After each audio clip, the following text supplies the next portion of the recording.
go na tayo. All right. And ang goal namin ngayong episode, point one, is very, very simple. It is to get to know more about Kyla. So, Yes. introductions to. Siyempre, if Mhm. we're going to go deep with the podcast and discussions, of course, we have to understand yung background ng ating host, di ba? Sino ba Makilala naman natin kami, siya 'di ba? makilala muna natin. Yeah, All so, right. Kyla, yeah, of course, tell us like, what's your story? All right.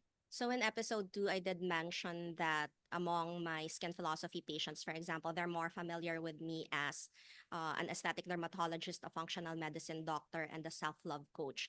However, I prefer to discuss who I am right now in a more spiritual perspective because this is my passion project. And for me, this is a work of love, an endeavor of love.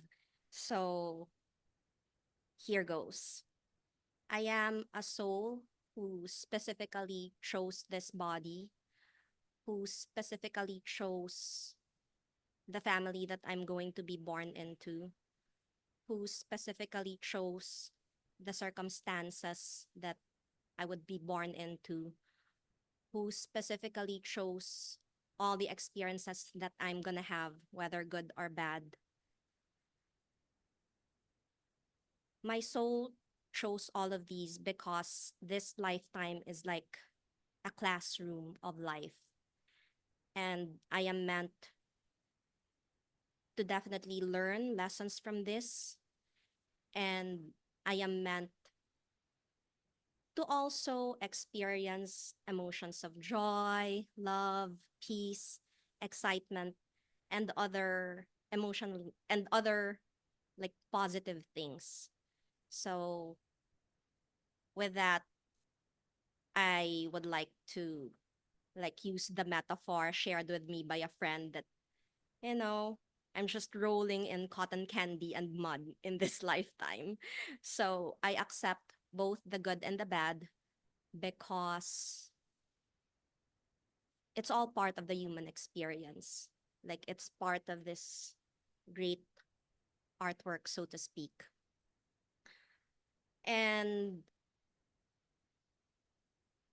I just want to share like what I learned from the Mind Valley Super Coach experience that I attended last year. Like we we are all like spiritual beings, and there's that inner voice inside us that keeps on whispering. Now sometimes we listen to that voice, yet sometimes we also prefer to follow like what society has told us to do, or we go by logic instead of listening to that inner voice or that intuition. And more often than not, when we don't listen to that inner voice, I would like to call that voice the higher self. The universe like gives us like a slap in the back when we don't listen. So when we experience, for example, hardships or like negative emotions, it's the universe's way of redirecting us towards the right path. So those experiences are called shows, you know, those hard, painful, and saddening experiences that, you know, lead us to deeper realizations. On the other hand, we can also learn from beautiful experiences called satoris, like when we experience emotionally elevated states, whenever we are inspired, whenever we feel loved, whenever we are at peace, we find greater meaning in life, and we find the will to keep going. So those experiences are called satoris.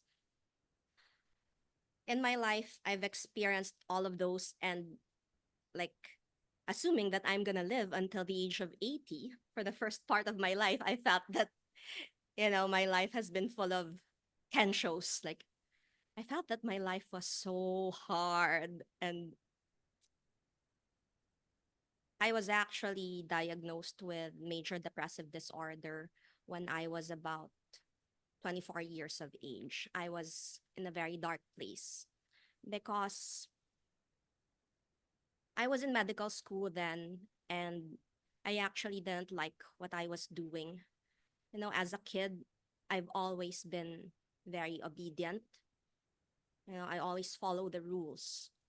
And like, I was born into a Catholic family, and like my grandmother was quite religious, and like she would always threaten me that I would go to hell if I don't do this, if I don't do that, you know. So I was, I would say, like a good Christian soldier. However, I was acting out of obligation, out of fear, rather than out of love. So that's like cheap fuel. So by the age of 23, 24, I felt burned out. So because I couldn't find anything inspiring in my life anymore, you know, there was actually a point when I wished that, you know, the world would end or my life would simply end. I mean, I didn't actually try to hurt myself. It's just that I couldn't see the light at the end of the tunnel. Um, since I was enrolled at the UP College of Medicine, so our orientation was traditional Western medicine. So what's the solution? Every time you feel burned out, every time you feel sad, every time you feel anxious, you just suck it up and soldier on or take meds. So I actually went to a psychiatrist and I was given antidepressants. I mean, my mom is here right now, and like she was trying to convince me not to share the fact that I took antidepressants when I was younger. However, I feel that a lot of us have unacknowledged loneliness, unacknowledged anxiety, unacknowledged fears. That's why I just want people to know that it's okay to admit that you're also vulnerable. And in spite of those vulnerabilities or those vulnerable moments, you know, we can always find a solution. Like I searched for it in different avenues. Like I underwent a lot of like personal development seminars, trainings. In fact, that's where I met Ken Ken. Like we were both students at Mind Valley. Our teacher was Paul McKenna. He's like the hypnotherapist of David Beckham, right?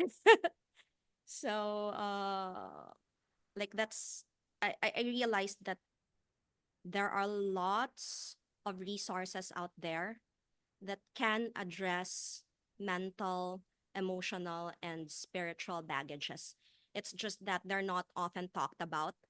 Like, in fact, I was a bit hesitant, you know, to embark on this passion project because like maybe I'd be putting a target on my back because like my med school friends might, you know, criticize me for saying that medicine is not the drugs. I mean, pharmacologic medications are not the solution to everything.